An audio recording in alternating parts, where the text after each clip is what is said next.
can it be a Zeratul cosplay and I'm just gonna borrow it from Grubby? No. Damn it.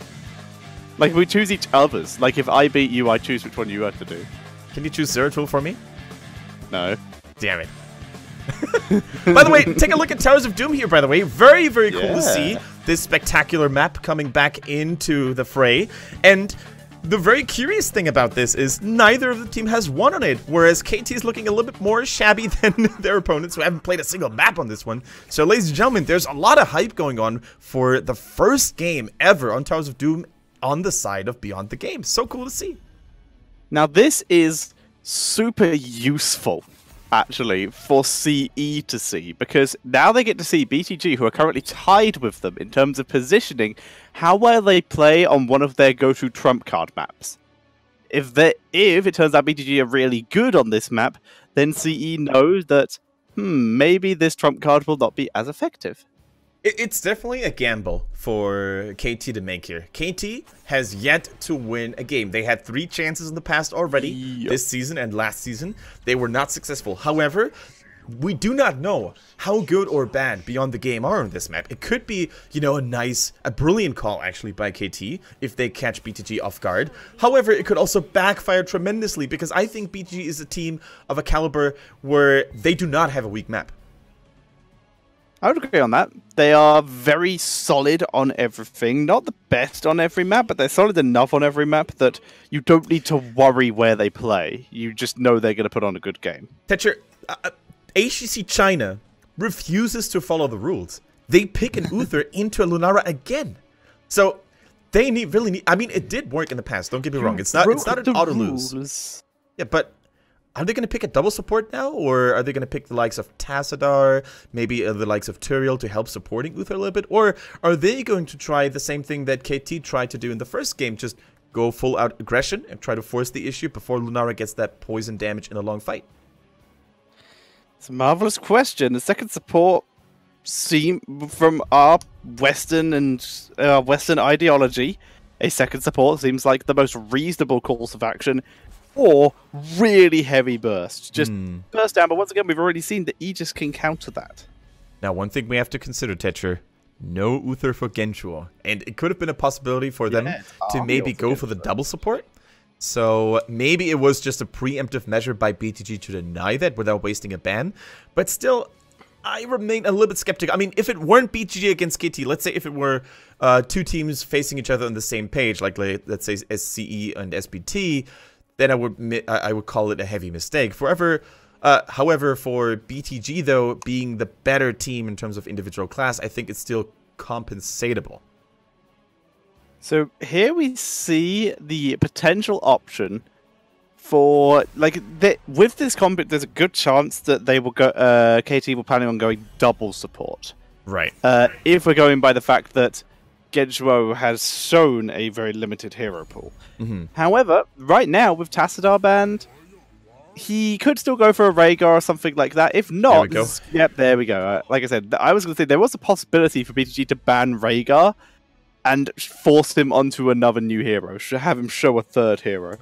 Yeah, then probably Tassadar would have been picked up, and we would have seen Genshuo's Tassadar potentially for the first time, unless he would feel more comfortable on the Ariel. As it is, though, judging from the picks that I see here with the Stitches, I gotta say Butcher on the side of KT is a very frightening Stitches player. He knows that hero in and out, and especially in Towers of Doom, where movement space is somewhat limited. I think it's easier than on other maps to get value from Stitches in the first place. So already this is looking mighty good for KT. The only thing that there is still missing in their composition, in my opinion, is follow-up CC for a good hook. And it is going to be that Tyrael and Greymane. So a lot of protection, a little bit of extra protection from that AoE, but not in the terms of another support. Right. I mean, Tyrael does have a little bit of supporting capabilities with Righteousness and, of course, the Sanctification. But it's a lot harder to really time those well, rather than having a second support flat out. But I do like it nonetheless. I really think it's nice to have, especially when fighting at those choke points. You know, everybody cuddles up in the Sanctification. They pick Malthael into Tyrael? You gotta be kidding me.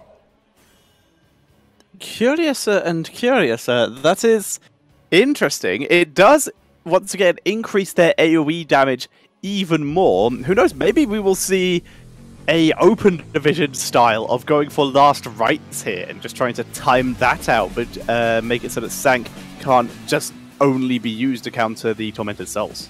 Okay, so the reason why I got a little bit vocal about that last pick Malthael was we've seen times and times again, here in China actually, that Tyrael counters the AoE damage and AoE threat from Malthael so hard. You drop the Sanctification, everybody groups up, Malthael's Tormented Souls is not going to get any value anytime soon.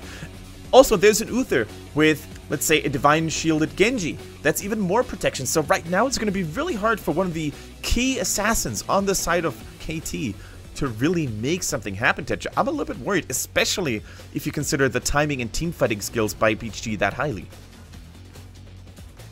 Yeah, that is potentially rough. The amount of AoE that KT do have, though, with that Stitches, with the there's a lot of with poison. Lunara. There's a lot of poison. Yep.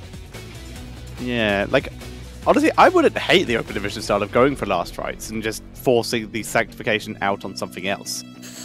That is a bold claim, my friend, even for Chinese standards. I would love to be proven wrong, though. I would love to see some last rights action here for the first time in HGC China. Will we see it, ladies and gentlemen? We're going to find out. A heavy poison damage over time composition on the side of KT against Uther's solo support. Will it be enough to tie out the score? Stay tuned to find it out.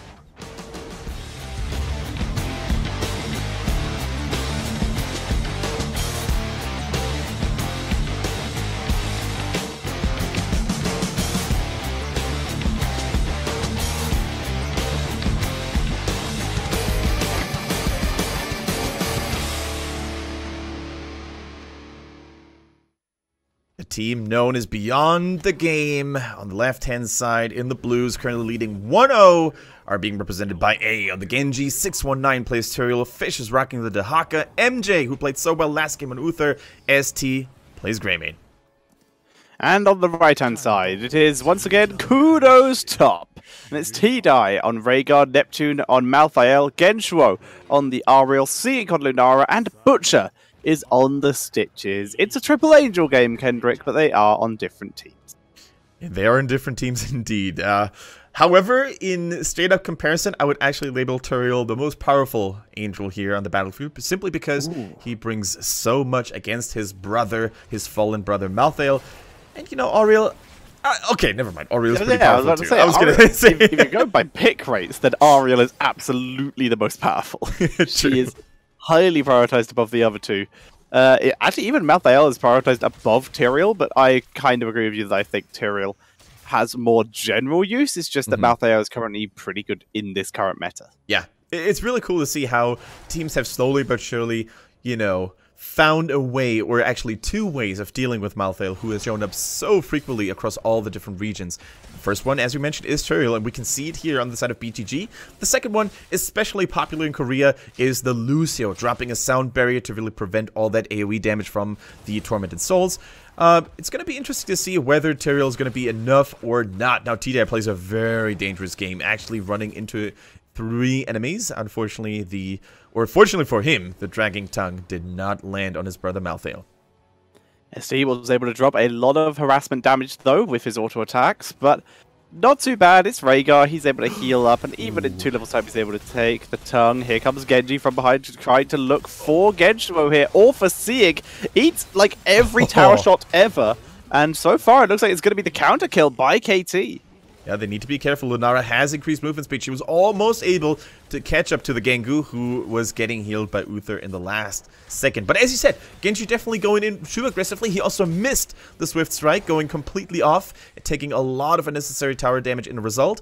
And yeah, that did not go so well. However, it's first altar phase. Now we're going to have nobody to really... never mind. Now they're slowly rotating towards the bottom altar. I was going to say, you can't ignore that entirely. Something really cool to see here is the mercenary camp pushing on the side of KT.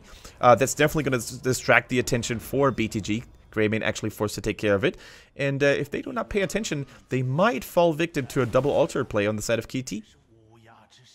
Yeah, they will have to be very careful. MJ Holy shocking for the not even with the level 1 extra range here. This is a short range Holy Shock. Yeah, a short range point blank Holy Shot for the most part. He chose the Holy Radiance quest talent at level 1. Nice Genji Shuriken thrown over the wall here to really stall the momentum. Oh my goodness. Call it the Holy Taser. As it's the Holy Taser.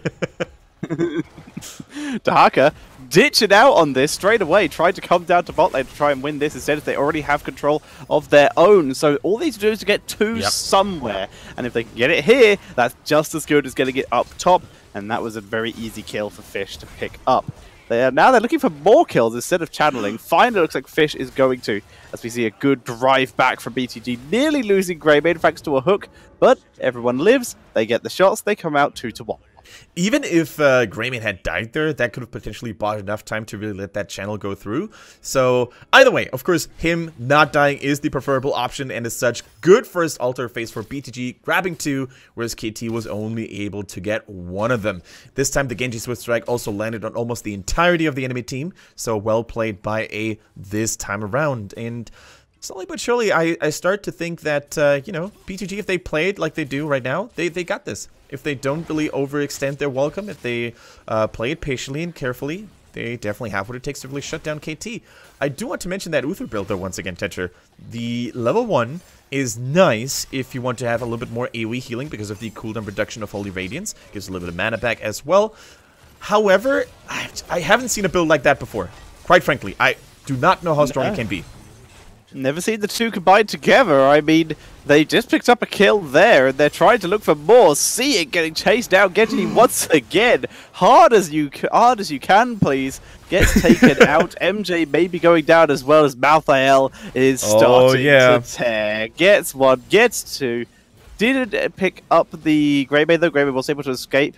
Yep. 619 also able to tank his way through all the damage. And now level 7 for Malthael is going to be very interesting. Is he going to go for the Touch of Death, or is he going to go for the Cold, what's it called? Cold something that basically slows targets affected by his passive. No, he goes for the Touch of Death, reducing healing upon activation by 50%. And that could be crucial to the strong single target burst healings by Uther. We also see the splitting wisp, the divided wisp good hook out from Ludaro. Lovely hook. SD is fine though, able to sustain through it. Even Genji takes a lot of poison though, so they may have to retreat. And speaking of retreating, guess what MJ can't do? Oh, actually though, the Saber Strike very nearly saved him.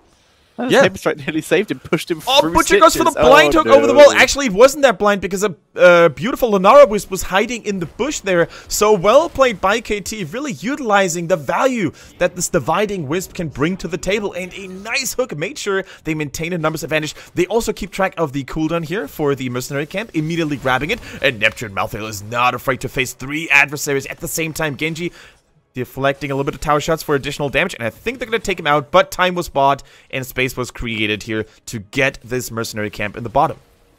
Yeah, Neptune biting off a little bit more. Pikachu there getting killed off in the end. We are seeing Tyrael with extra movement speed on his Eldred's Might. It looks like he may try and use this for a steal, but they are outnumbered. They have changed their mind. Actually going for a very Q-heavy build at Tyrael. I mean, the Horadric Forging at level 4 is a given. It has outstanding synergy with the Holy Ground at level 16, the cooldown protection that is.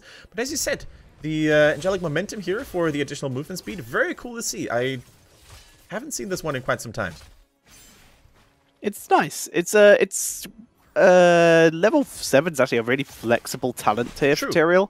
We actually do sometimes see the movement speed on Smite as well. We see one of the shield talents. There's plenty of options through level 4 and 7 for Tyrael.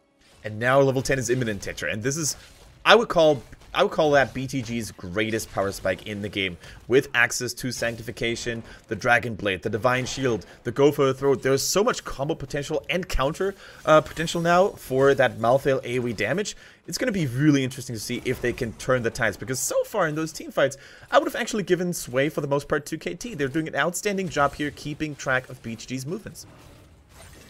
Yeah, except for that one Dahaka borrow, which was only... Yeah, Gorge behind the gate. It's Greymane. There was a chance. Sometimes you can glitch behind the wall there and actually make it out with that technique. Instead, he just walks through the wall by killing it off. Dragon Blade is slaying everything. Neptune He is going to get Ancestral, though. This could be a turnaround attempt coming out from them. Genji has to dash away. Malthael still coming in, looking for ST, trying to chase him down. A little bit of stutter, sorry about that. Looks like they will get Tyrael. Oh!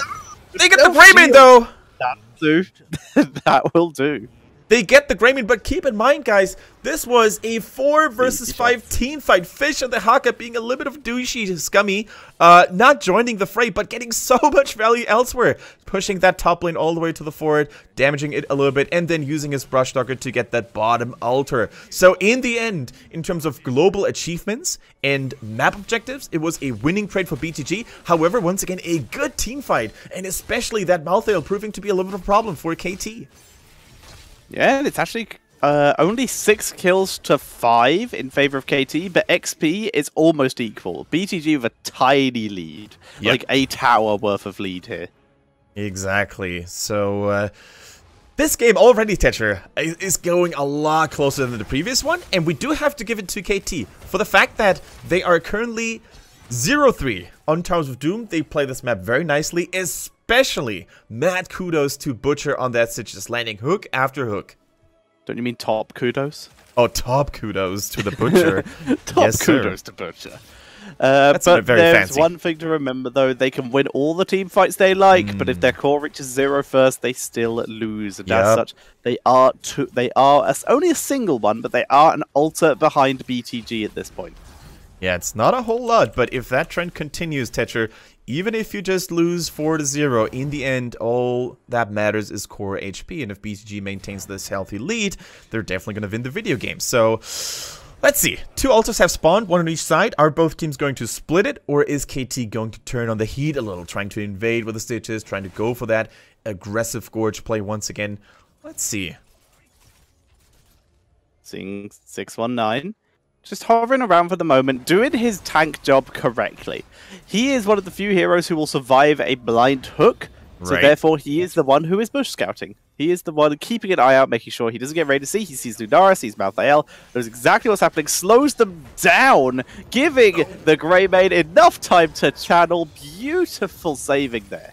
Can you see how much damage that Malthael and Lunara have actually done? It's insane. Uthra is still not able to compensate all the damage they take from the poison and the soul rend that Malthael is really, dishing out here. However, they do have good disengage. Genji using the agile dismount to escape the hook from Stitches, and still they maintain a 4-point lead on the core. So no casualties taken. Both teams fairly even in terms of overall global XP.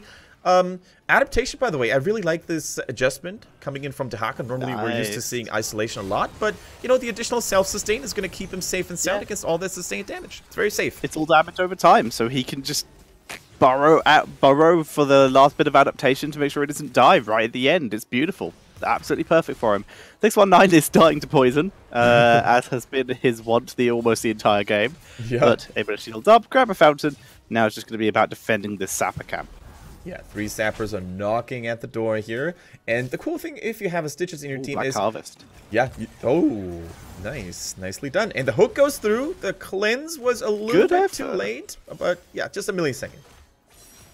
Yeah, it was definitely close, but was not able to do it. Oh, we saw some crazy cleanses yesterday by, I think it was Sa on the Rhaegar, 2 days ago. That was nuts.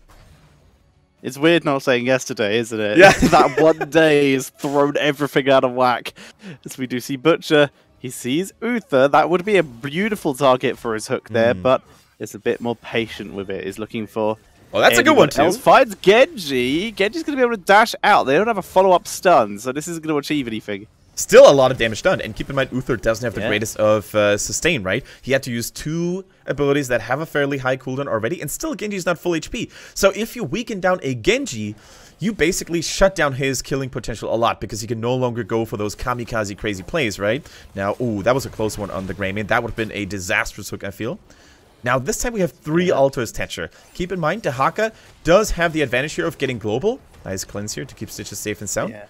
The fact it's a 5-man commitment up here by KT means they've completely abandoned bot. There's no way they're going to be able to get it because the ult's already gone for BTG. Dehaka just tunnels down. There was no way they were going to be able to get that.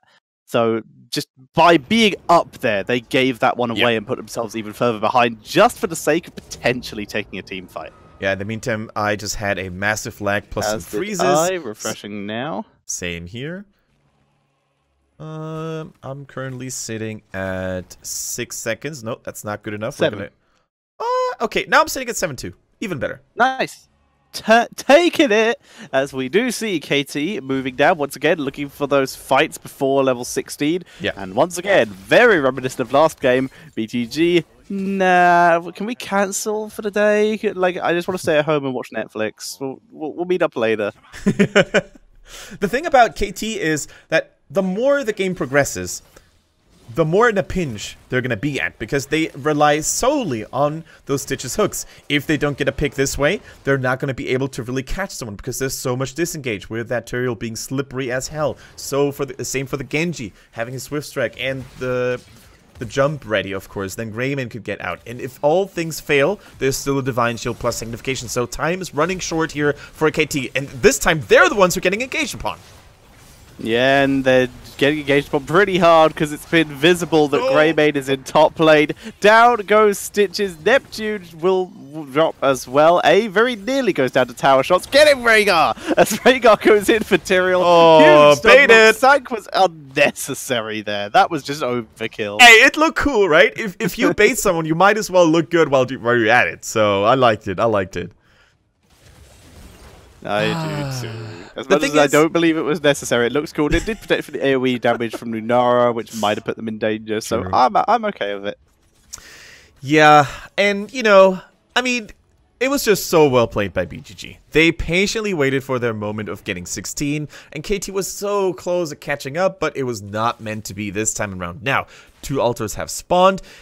Ideally, in my opinion, they should wait until the Haka in the top lane gets that bell tower, so they will get more value from the turn-ins. And I think by the time he got that bell tower, he should have another brush stalker ready. So just be a little bit patient, BTG, and stall it out as long as you can. They're going to try and time it. Yep. I'd love to tell you if it worked. It didn't. They can still get the second one.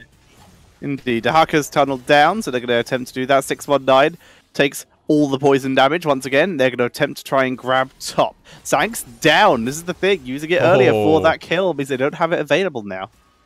Yeah, the cool thing is, BTG no longer needs to commit here. They can let this altar go through and be like, well, we're only going to take 3 damage anyways, so not that big of a deal. It would be much worse for us to lose our rhythm, to just have staggered death with the Tyrael starting off. So, nice cleanse, nice disengage once again by Beyond the Game, really showing that they are indeed beyond KT's game right now, Tetra. My god, as Fish looks like he might be beyond life at this point, although adaptation, the anti-healing, beautifully done. Yeah, the anti-healing is good. Fish in danger, gets Divine Shielded and burrows for good measure with Tunneling Claws. Beautiful Aegis protecting Lunara, who leaping strikes to freedom. Dragon Blade. In comes again with the Dragon Blade, but everyone's pretty high health. There's going to be no resets here. Sanctification to try and turn it round as Malthael's in the backline. Tormented Souls after the Sanctification this time, looking for ST, takes him down, and they're probably going to get Genji too with a beautiful hook. And KT take the fight and the bell tower. Neptune cleaning house with a beautiful Tormented Souls, hitting 2, 3, 4 people at the same time. And this is exactly the team fight that KT was looking for. They execute BTG here in that bottom lane, and they go for the structural advantage. They go for another bell tower, and that could be huge. In the meantime, Rhaegar also going for that mercenary camp, could knock at the death zone here, potentially dealing additional core damage catcher. KT at the verge of stabilizing, coming back into this game. KT, what beautiful execution, patience by Neptune, the Aegis on Lunara, and the Gorge as well. Just absolutely perfect execution. Everything went well. The anti-healing, they're going to attempt to grab the boss here. They're not going to attempt to go for the triple altar phase, so they will get this for the extra, or at least the free 3 shots. Yeah, absolutely fantastic. In the meantime, they also need to take care of that mercenary camp that is pushing in the top lane. It will slow them down, though, so they must do this very quickly, and they need to fight for this altar.